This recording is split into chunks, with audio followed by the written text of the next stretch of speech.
நம்ம வாழ்க்கையில பல விஷயங்கள சாதனை பண்ணியிருக்கலாம். கோவப்பட்டோ, டென்ஷன் ஆகியோ, கவலைப்பட்டோ ஒரு பொசிஷன அட்டைன் பண்ணியிருக்கலாம். ஆனா, அதுக்கு அப்புறமா அவங்க எவ்வளோ சம்பாதிக்கிறாங்களோ, அது எல்லாத்தையுமே ஹெல்த்துக்காக திரும்பவும் செலவு பண்ண வேண்டியதா இருக்கும். அதனால நாம ஒரு பொசிஷன் அடையிறது, ஒரு ஒரு நிலைய அடையிறதே பெரிய விஷயம் இல்ல. ஆனா, அந்த நிலைய அடையிற வரைக்குமே நம்ம மனசுல அந்த குஷி இருந்தது அப்டின்னா, உண்மையிலே அவங்க தான் உண்மையான வெற்றியாளர்கள். அந்த கவலைப்படவே கூடாது.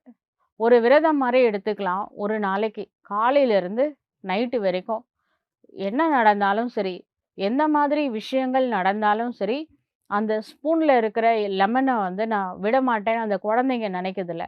அந்த மாதிரி என்னுடைய மனசுல இருக்கிற குஷிய மற்ற மனிதர்களுக்காகவோ, சூழ்நிலைகளுக்காகவோ, பிரச்சனைகளுக்காகவோ நான் விடமாட்டேன்.